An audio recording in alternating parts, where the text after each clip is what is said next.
কুষ্টিয়ায় জাতীয় নাগরিক পার্টি এবং বৈষম্য বিরোধী ছাত্র আন্দোলনের নেতাকর্মীদের উপর হামলার ঘটনা ঘটেছে। এতে আহত হয়েছেন অন্তত 10 জন। বিস্তারিত দেখুন মঞ্জুরুল ইসলামের প্রতিবেদনে। রবিবার রাত 8টার দিকে কুষ্টিয়া সরকারি কলেজ মাঠে এ ঘটনা ঘটে। তারা কুষ্টিয়া জেনারেল হাসপাতালে চিকিৎসাধীন রয়েছেন। আহতরা হলেন জাতীয় নাগরিক পার্টির সুলতান মারুফ তালহা, মুজাহিদ বৈষম্য বিরোধী ছাত্র আন্দোলনের কুষ্টিয়া সরকারি কলেজের আহ্বায়ক জহিরুল ইসলাম জহির, সদস্য সচিব রেদওয়ান আফ্রিদি, কুষ্টিয়া পলিটেকনিক ইনস্টিটিউটের আহ্বায়ক জুবায়ের ইব্রাহিম, নয়ন হোসেন সহ আরও অনেকে।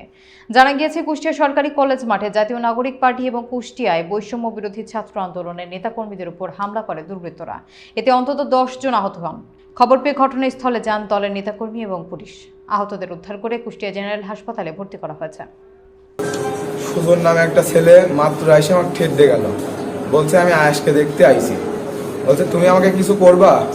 আমাকে হাসপাতালে এসে ঠেট দিয়ে গেল, বলছে আমার হাসপাতালে আসে এখতিয়ার নাই, ওর জানো এখানে জানে যে আয়েশ নাই, তারপরও এসে আমাকে এখানে ঠেট দিয়ে গেল। সরকারি কলেজের সামনে ওরা ওখানে অবস্থান করেছিল, কিন্তু আমরা ওটা বুঝতে পারি নাই।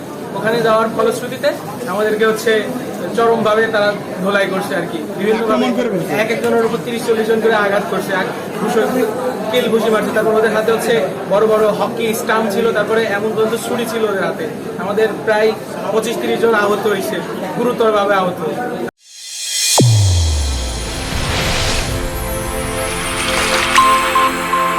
চ্যানেল A1 হৃদয় রেসপন্স।